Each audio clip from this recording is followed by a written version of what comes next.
Hi, friends, and welcome back to another episode of the Pretty Passionate Podcast. I'm your host, Dr. Ruth, the one and only, since the Austrian sexologist who did once use it has gone on to glory. Bless her. And we're just going to dive deep today into the things that we're passionate about. This is your favorite little group chat to join in, share your opinions, have a sense of community, and feel welcome. Please don't forget to subscribe to this video, give it a thumbs up on YouTube if you're watching the video, and rate it, and also share with family and friends who you think would enjoy taking part in our little group chat sessions. I'm glad to be back with you guys. It's been a chaotic few weeks, huh? I mean, I don't want to be a negative Nancy and start the podcast off on a negative note, but phew, I feel like the fall just got started and I'm exhausted. It was such a cute note to begin with, and then things just got dark fast. Like, we spiraled from pumpkins and apple cider into like people are going to starve, the government is shut down, the planes are going to start falling out of the sky. It's been a lot. I mean, this is, I think, well, today actually, I think officially ends the longest government shutdown in the history of our great nation. I say great nation because at the end of the day, at the root of who I am patriotic, and my patriotism does come from the immigrant roots that my family has in this country. So I'm not necessarily always going to share all of my political opinions, but one thing is for sure, that I believe in the promise of America, and I believe that America has so much potential, but sometimes gets in her own way. Glad the shutdown is over. However, I do know that some of the principal arguments and concerns that caused the shutdown in the first place are not yet over. So, as a citizen, my concern, of course, is going to be, are we just going to pick up this fight in January and start again? It didn't seem to bring too much in the way of concessions for one side versus the other, but we'll see. Really, I think what everybody wants, right, no matter what side of the aisle you rest upon, is for our legislators to do their actual jobs and make sure that the services we pay taxes for don't get interrupted. I had people flying in and out of all kinds of airports all over the world, and anyone passing through the United States in the last couple of weeks has had a tough time. Long wait lines, long security lines, and in the last week or so, actual canceled flights because air traffic control could not safely do their job. It's already literally one of the most stressful jobs in the entire planet, by the way, if you didn't know, to be an air traffic controller. So adding to that they weren't getting paid for the better part of a month, yeah, I can imagine there was a lot of call outs and stuff going on. So I'm super glad for all of that to hopefully be over. I just pray that it is over for good and we can have people working towards solutions and coming to the table with the intentions of always working something out, even with differing opinions. At least that's how our government is supposed to work. Yay, America. So, what have you guys been up to lately? This episode's going to be a little bit all over the place, I should preface. I do want to cover the debut of All's Fair on Hulu, that new Kim Kardashian show, because literally that's what it is. But other than that, there's so many other little things going on I want to talk about with you guys. Number one, I want to discuss this Vogue article that has been taking the internet by storm. It's called "Is Having a Boyfriend Embarrassing Now" by Shantae Joseph. Shantae Joseph, are you one of my people? Because that would be really cool. I know that this was written by a Black woman, and anytime I see a Black woman with a name that may remotely be French, it raises the question for me as a Haitian American. But I digress. The article itself is about the idea that women nowadays on social media, in the age of sharing your entire life, are doing a lot less sharing about their relationship status. Meaning, I think a lot of women have had the experience of being embarrassed after sharing their relationship status and then having to kind of unshare it, that hard launch thing, and then you break up and it's embarrassing after people have been in your business and weighing in. That's thing one. And then thing two is that a lot of women on social media who are content creators have created a bit of a brand about being single, navigating their spaces, their city, their job, whatever it is. And so for them, they feel like when they enter a relationship, their audience actually diminishes, which I found so shocking. But this is what's revealed in the article, that a lot of content creators feel like when they share that they have a boyfriend, they're muted, people are no longer interested, and they're not wanting to follow along with that boyfriend's story. I want to call it maybe some kind of form of feminism that's taking a turn.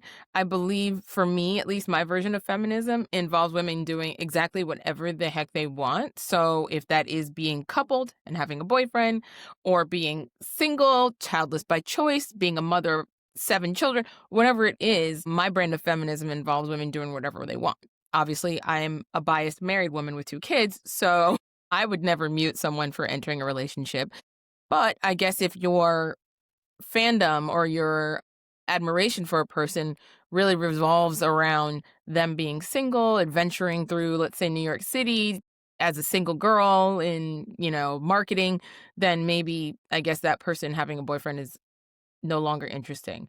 So people have shifted from hard launches of selfies and videos together and all that stuff to more like 2 hands on a table. And you see, like, okay, but they're not really showing their boyfriends on social media. And there's a bunch of prevailing theories for what that is. Besides the backlash from following, I think also it has to do a lot with the embarrassment angle. And not just like, oh, men are evil and they're going to embarrass you, but just literally the embarrassment of hard launching your relationship, updating your relationship status or whatever it is. I know that's like not something people do anymore, but back in the day on Facebook, you used to change your status so that people would know you're no longer single and therefore not send you messages or flirt with you in such a way that might jeopardize your relationship, or you just didn't want people to bother to think that you were single anymore. So you would update your status. Now I look back and I'm like, what a cringy thing to do, but we did it. And when you end up breaking up, when your relationship status changes, that can be really embarrassing and traumatic because Facebook actually will announce that relationship change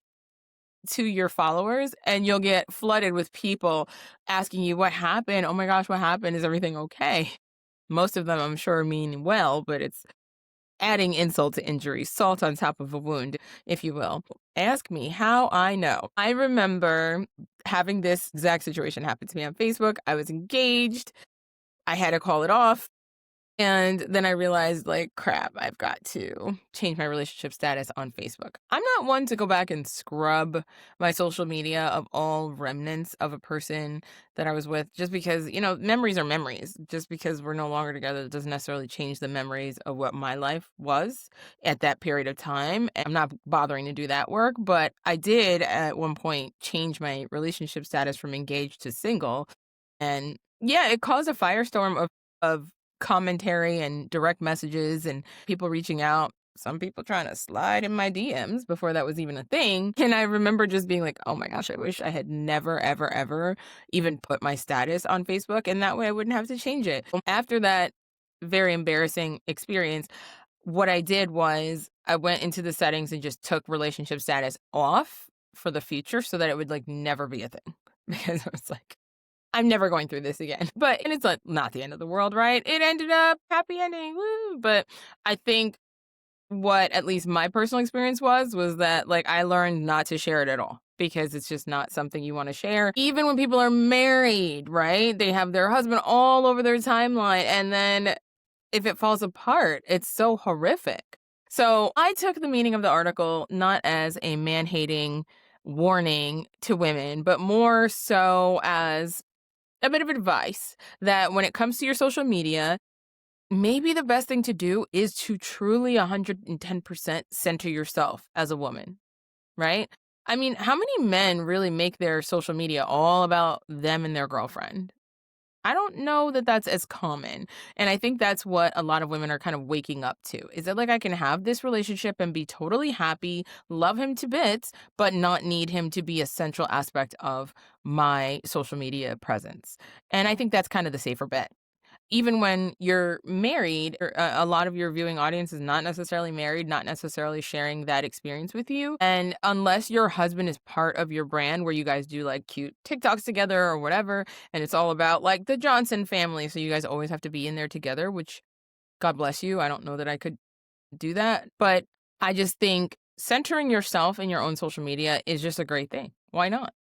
People are probably mostly there for you. The relationships you're in and out of are like extraneous information. Keep it to a minimum. Who you are as a person is probably more interesting. But This all comes, of course, on the tails of women kind of, I don't want to call it a sexual revolution, but a lot of women deciding that like they don't want anything to do with men. So I think that's what's making the article explode into the zeitgeist as a particular hot button topic, because a lot of people are taking this as affirming that women are moving away from men in general. And I don't think that's necessarily true. I think women are still dating men, entertaining men, and into men probably statistically as much as they were, but I think they are also just more hyper aware of their image online. We live in a world where it's no longer considered a necessity and a badge of honor and a mark of someone valuable for a woman to have a man attached to them. So I think all of those things are happening all at once. The evolution of thought about relationships, dating, and people just feeling like I don't have to present as a woman partnered with a man or partnered at all to present as a whole person. I can show up me alone with all of my accomplishments, interests, goals, dreams, ideas, opinions, and have none of it anchored in who I am partnered with romantically. I think that's the bottom line. And I actually think that's a step in the right direction for womankind. I don't see anything wrong with it.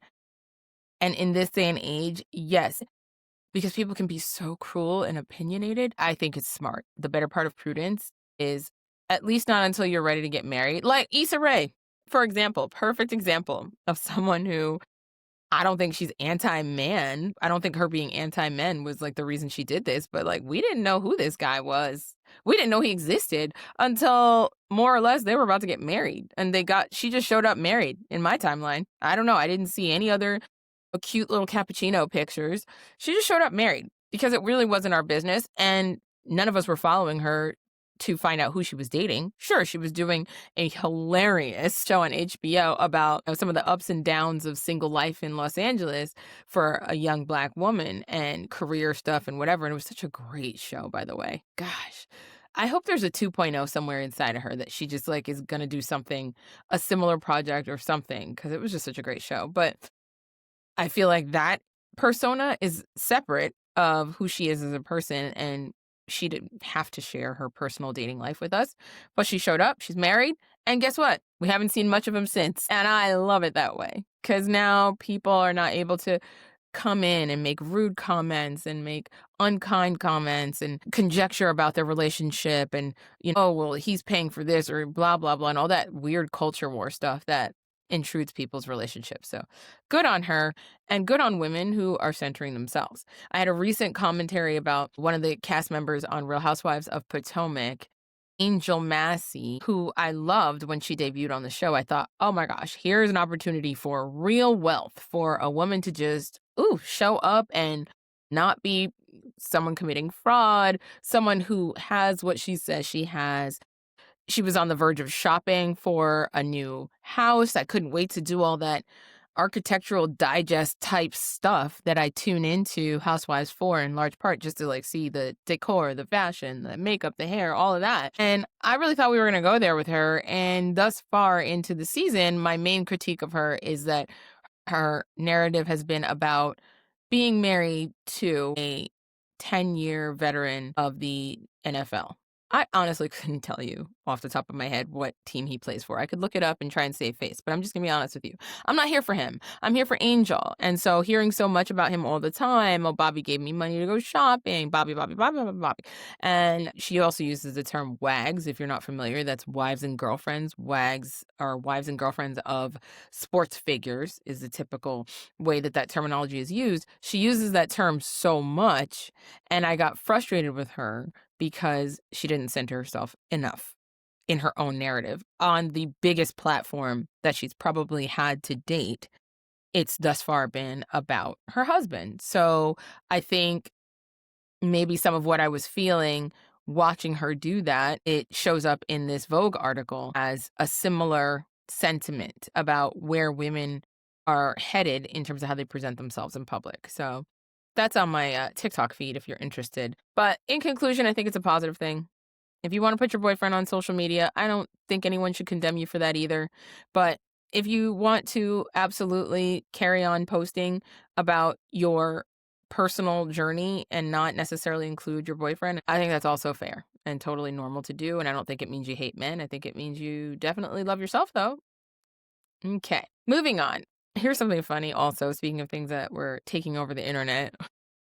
Okay, you guys remember a while back with that controversial clip from that Coldplay concert for that couple that got caught? They worked for the same corporation and they were caught canoodling in some VIP seats and ducking from the cameras, and everybody's life is completely changed by that one moment. Yeah. So this isn't quite as clear cut, but many are speculating about an image of the Vice President, JD Vance of the United States, being introduced on stage by the widow of the recently deceased political commentator, Charlie Kirk. You know, if you don't know, she's kind of picked up the mantle and is running with his platform and becoming a central figure in the Republican Party. So she and Vice President Vance seem to have developed a close relationship. Now, Vice President Vance is married to his wife Usha, and they have, I think, 2 kids together. Anyway, long story short, she introduces him. He comes on stage after a warm introduction. And when somebody gives you a great introduction, sure, and you know them, you have a personal relationship with that person, there's going to be a bit of like a hug, a handshake or something, you dap it up. I don't know. But this is the image that's causing tongues to wag all over the world. So you can see a couple of things. One, body language here is everything, okay? The woman's hand is like around the nape of his neck and into his hair. I'm not a jealous woman when it comes to my husband, my significant other. If you really can truly take him, then he probably wasn't 100% mine to begin with. That's my theory on things. However, there is such a thing as blatant disrespect. Like, it's just like a weird thing to do on stage in front of everyone with someone else's husband. To just have your hands running through his hair just so. It's an embrace that just implies a certain level of intimacy that I personally would find inappropriate between my very married husband and a widow that he has recently become acquainted with and apparently very close to. And the other thing that I found questionable about the image was how close their physical bodies are, They are not. There's no air between them. They are chest to chest, pelvis to pelvis, locked in an embrace, and his hand is slung ever so slightly too low on her waist. And again, I am so not a jealous person, but when I saw this picture, before I even read the comments, my gut reaction was, no, absolutely not. No, no, no, no. Like that woman in Get Out. No, no, no, no. I was like, there's a no chance that my husband would not get an earful. My husband would not do this because he knows I'm crazy. But also, the optics are just no good. Not good at all. Like they say in those hugs, you got to give a church hug when you hugging somebody else's husband. It's great to hug. I have so many male colleagues, people that I haven't seen in years, and still as a married woman, and they are married, I am so going to give them a big hug, right? But we're going to still leave some room for Jesus, as they say, in this embrace. I am not going to press my full chest and pelvis against them and literally there's no air. Nope. No, there's no. And then the no air, and then his hand is going to slide down to the lowest, little bitty lowest part of the waist. My hand is going to enter this man's hair. The fingers were in the hair. No, even if he's your dear, dear friend, it's still just side kiss, side hug, air hug, just too much intimacy. And some might say that's overanalyzing, but body language tells you so much. Have you guys ever checked out those body language experts who look at couples on the red carpets and are predicting what's going to happen with their relationships, and how they're right so often? Because body language tells you so much. And obviously none of us are there. None of us is in their bedroom. But if I was Usha, I'd be like, Miss Ma'am, never again in your life put your hands on my husband like that. And sir, you get in the car. We're going to talk on the way home. Okay? I'm watching. But to each their own, child. To each their own. In other news, season 2 of Nobody Wants This has debuted. It just showed up on my Netflix, and I'm here for it. I really like this show. I don't know if you've seen it. I don't know how popular it is because I don't hear a lot of people talking about it. It's a show based on a true story of a young woman, I guess she was brought up maybe atheist or agnostic, who falls in love with a rabbi.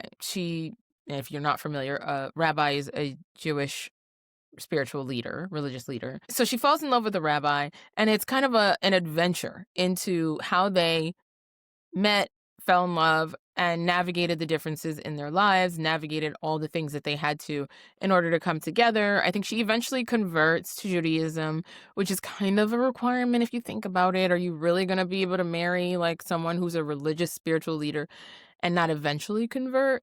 I don't know, but we have fun exploring all that in the show. So it's a comedy-based show. It's like a dramedy. There's some really heartfelt moments and some hilarious moments, and I absolutely love it. And season 2 just showed up on my Netflix, so I was able to enjoy that, and I just wanted to plug it. I just wanted to plug it as like a very cute romantic comedy style show. You know, the rom-coms of the early 2000s, late 90s that somehow dried up and nobody makes them anymore, except like those cheesy Christmas movies, which I'm guilty of enjoying because I miss real rom-coms like J.Lo, the queen of rom-coms. This is not as neatly tied up with a bow as some of the rom-coms are, but it has all those elements of like romance, dating, fun friendships, like friend groups, people providing opinions, conflict, etc. So check it out if you haven't. But that takes me on to my last topic in this kind of mishmash episode where I'm just getting you up to speed on where we're at after so much turmoil of late. Have you guys had a chance to check out All's Fair on Hulu? I call it the Kim Kardashian show because that's basically what it is. She's an executive producer. Kris Jenner's an executive producer. Ryan Murphy, I guess, co-created the show or created the show, seemingly for Kim. I've never thought of Kim Kardashian as someone who is naturally gifted in the world of acting, but I do think, like many people, she's good at playing herself. So I will give kudos to Ryan Murphy for more or less creating a character that is herself. The show is based around some women who are friends at a law firm and they literally can't take it anymore, that boys club mentality that's going on there. And they decide, with the encouragement of their female mentor, none other than Glenn Close, to branch off and start their own law firm. And it's a high-powered divorce specialization group. They branch off, start their own firm.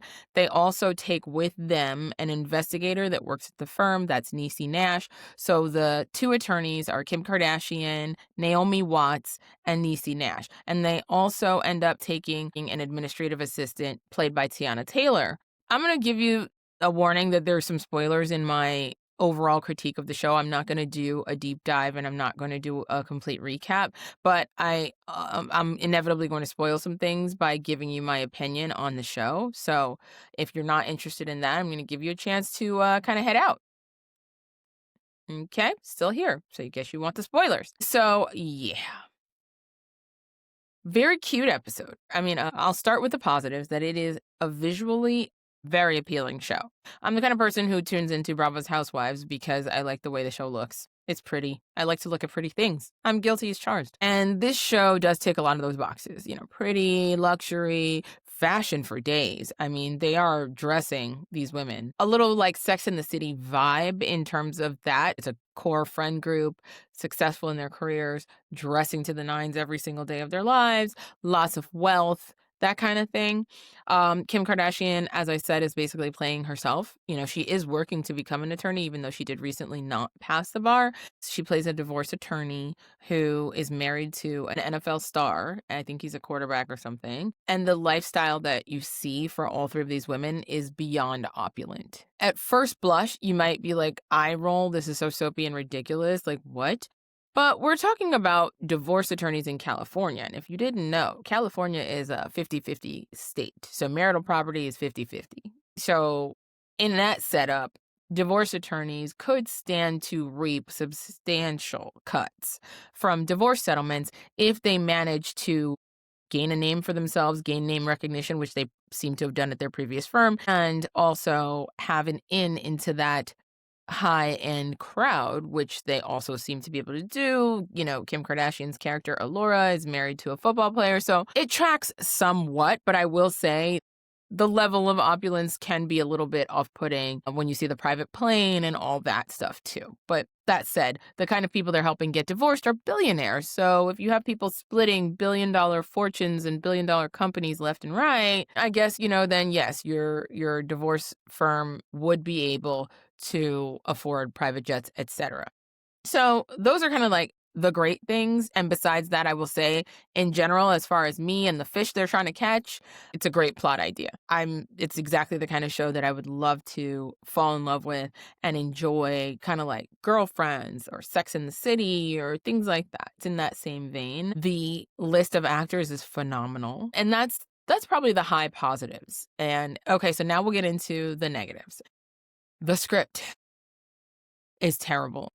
It got better, it got progressively better as we moved on through the episodes, but the writing of the pilot was jarringly bad. So I will say if you really want to give it a shot, you gotta get through the pilot because the script and the characters and what they say and how they speak was so not organically, naturally human. I can't even think of specific one-liners, but there is like this villain attorney who's their nemesis, and she's like a caricature of a person. We never get deeper into her story, at least at this point in the show. And I'm hoping at some point in the future they will do a deeper dive. Her name is Carr. I think her name is Carrington, and they call her Carr. And they basically didn't include her in their plans to leave the practice and start a firm. And for that, she has essentially nursed a never-ending grudge against these women where she hates the ground they walk on and just works in the background to undermine them any chance she gets. So it's kind of like recurring theme of this villain character who is again a bit of a caricature in that they've not given us a significant enough backstory on her to explain this depth of grudge. There are people I've worked with in my industry that I have not enjoyed working with who I think were complete jerks and would never like to see again. But nursing a grudge, what's the story behind that? Something else has to be going on for you to nurse a grudge. 10 years, because they fast forward 10 years from when they leave to start the firm to now. That said, aside from like nitpicky things, plot inconsistencies or whatever, or maybe like shallow characters that I want to see more of, I'm not going to go too hard on that because the show is still so young, but there's two little qualms I have that that aren't going to change, and I'll just point them out. Okay. So one silly one is Niecy Nash's wardrobe. I mentioned that I really love everybody's wardrobe, and I think it's just gorgeously laid out. I like the makeup for the most part, and everybody looks fantastic. However, Niecy Nash's character, it's starting to give caricature because thus far, now I'm 4 episodes in. There was like a 3-episode dump, and then there was one more episode. 4 episodes in, she's always wearing some kind of hat, like tipped to the side or whatever. And one time it was like one of those little pillbox sized hats, or maybe even smaller, and it just made her look like a circus person. I don't know. It just didn't look. It made her look insane. It didn't look right. And I just thought, enough with the freaking hats. I know there are people who hats are their personality, but it's annoying. And I just want, I need to see an episode where Niecy Nash's character does not wear a single hat for me to get over this, because it's giving too much like sassy Black woman. And I know that's often who she plays, but the hats are killing me. Okay, I got that out of my system. The second qualm I have is a small thing. It's not a big thing, but it is a thing that I'm glad that the cast is somewhat inclusive. They definitely have characters on there who come from different backgrounds, different ethnicities, etc. I don't love that the only 2 Black women that are in the main cast, one in the group is not an attorney. We have 1, 2, 3, we have 4 white female attorneys featured in the show, and then 1 Black woman, Niecy Nash, who's part of the team, and she's technically a partner in the firm, but she's an investigator. Used to be a police officer, and she's an investigator. I wish they would have just made her an attorney and made one of the white characters an investigator, only because why? Why not? It's not such a reach, especially at a time when educated Black women are under such attack and being treated as DEI hires everywhere we go. It just seems like, okay, I guess we could have given her the role of an attorney, or maybe Tiana Taylor's character, who's a secretary. Not that there's anything wrong with being a secretary, but again, in terms of the casting, this is like a weird choice.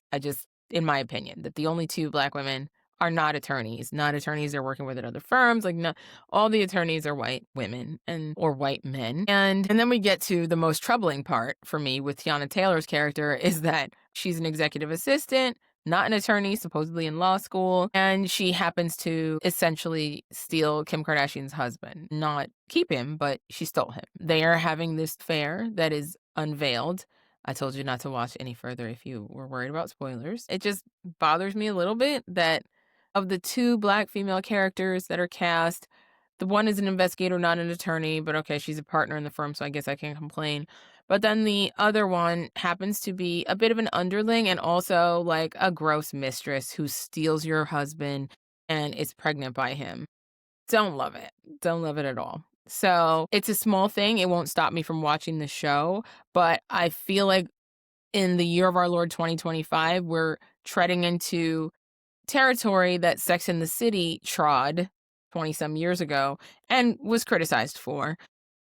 Why can't there be, in a state as diverse as California, it stands to reason that we would have a more diversified top of the food chain situation. That's just my opinion. None of the attorneys are Black or brown. Argue with your therapist about it. In California, it would be very realistic and very believable for there to be a Black female attorney among them. That said, it's not going to stop me from watching the show. It took a positive turn for me somewhere in episode 3, and I'll tell you why. Episode 3, they actually go into a lot about aging and beauty treatments and plastic surgery. And so, my ears were just like, ee, right? It starts off with Kim Kardashian kind of listing the laundry list of self-care things she does to look as good as she does.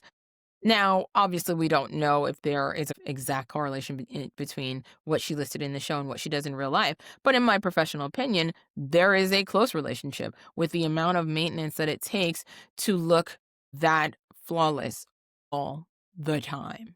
The skin, the hair, the nails, the body, all of it. And I think it was all at once admirable that she didn't mind sort of opening herself up as a bit of a target in terms of the degree of maintenance that she's involved in.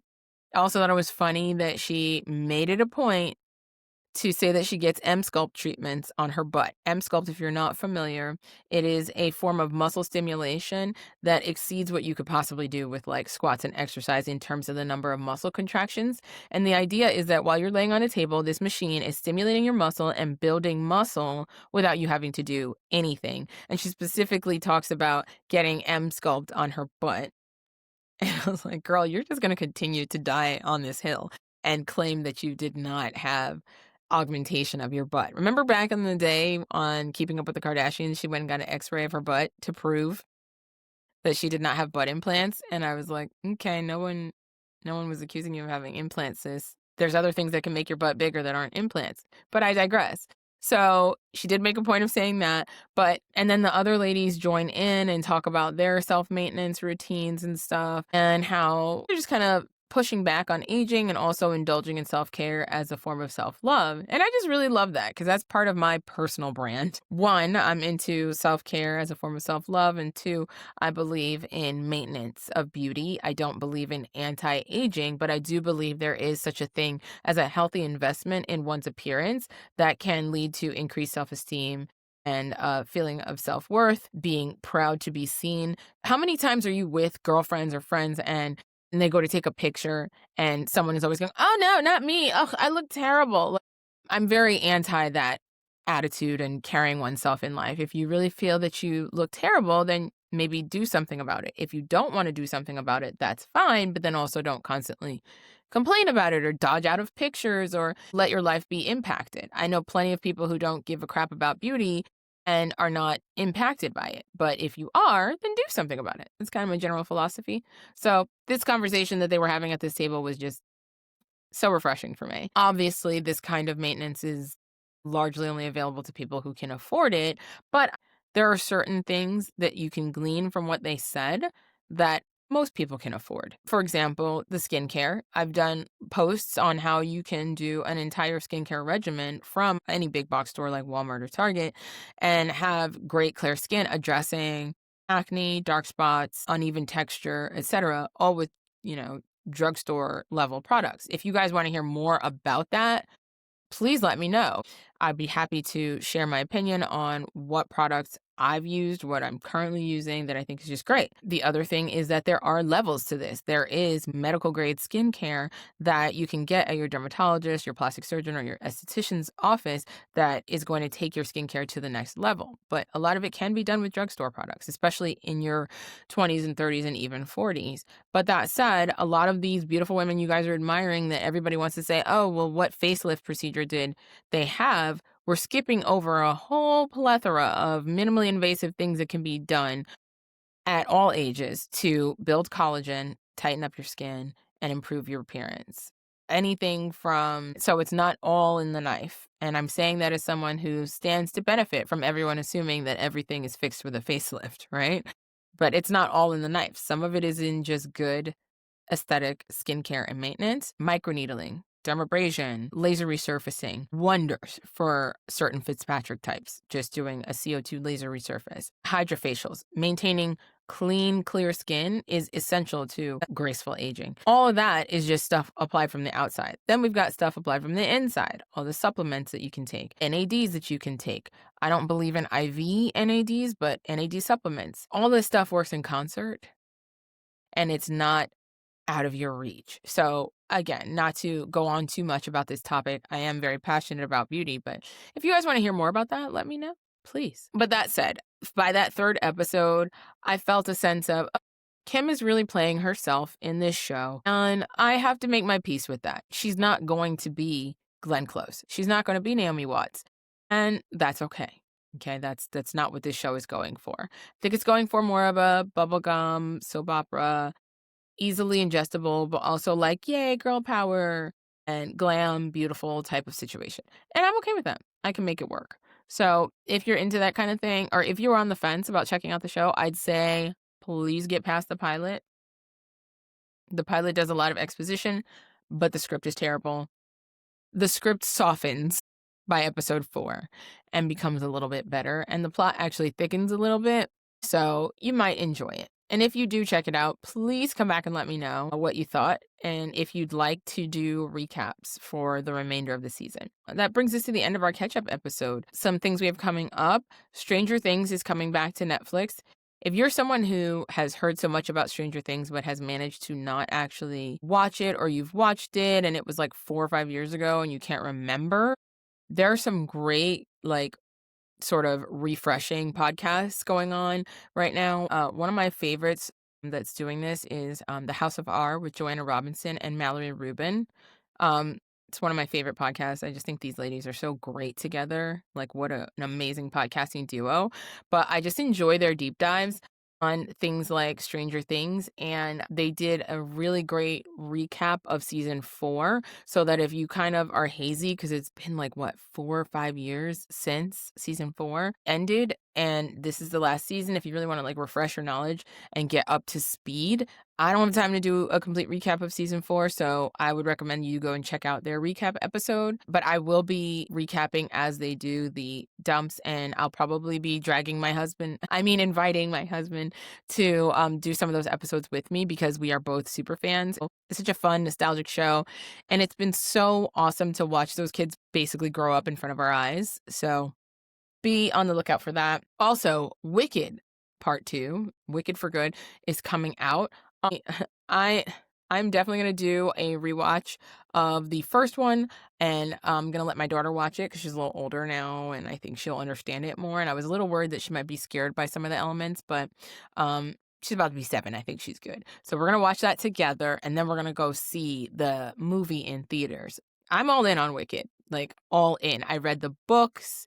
Gregor Maguire is a master at spinning a story from a narrative that you thought you understood. Like, you think you know the story of Cinderella, but what if it was told from the opposite perspective? That's basically like his whole thing. Don't know if you knew this, and I'm not going to nerd out completely on Gregory Maguire, but I read an article that was so amazing about how he came up with the concept for Wicked, which is a book that tells the story of the Wicked Witch of the West from her perspective, more or less from the perspective that she is not just like bad. Like how did we get to the conclusion that we arrive at when Dorothy's house lands in Oz and crushes her sister, right? So fun fact, he got the idea for this book, to write this entire book, including like everything that follows, Wicked, Son of a Witch, etc., from a part in the movie where the Wicked Witch lands, right? And she's like, basically like, what happened to my sister? And she says, I knew you had to be involved, Glinda. Or she says some kind of comment to Glinda the Good Witch. And she doesn't use any titles, right? There's no formality between them. There's this, it's a small part because I went back and looked at it on YouTube, but there's a small part where she's like, I knew you had to be behind this, Glinda. And his magical brain just caught that familiarity between them, and he was like, aha, there's a backstory here. Like, why are they on a first name basis, you know? Why is the Wicked Witch of the West so personally familiar with Glinda, and just implying like I knew it had to be you, like that they have history here more than meets the eye. And of course, as a kid, I never picked up on that stuff, but seeing the story from that perspective, and that's how he spun this whole backstory about them going to school together, and actually they were the best of friends until, and yeah, it's fantastic. So if you are thinking about checking it out, maybe we're on the fence about the hype, like what's the big hype about this movie, and don't have time to read the book, maybe listen to the books because I think they're so good. And I love Gregor Maguire and his just brain and the way he thinks. And then check out the movies because Cynthia Erivo and Ariana Grande are acting their tails off in this movie, and it's just so fun. Because I'm obsessed, of course, I got my limited edition Elphaba cup. It's got fingerprints all over it, but you can see my husband's like, how many of those do you need? I don't even have that many Stanley Cups. I'm more so focused on the ones that are like limited edition or they're associated with something I really like Barbie or whatever. And this one, I don't know if you can see it, but this is so cute. Look, it turns purple. It's an iridescent green that also has like these purple elements. There, you can see the purple in there. So, purple's my favorite color. I had to get it, but okay. That's all the merch I'm going to indulge in. At least for now. All right, y'all. That's the episode. I hope you enjoyed it. Please don't forget to like, share, subscribe, comment, and I'm looking forward to talking to you soon. Okay, bye.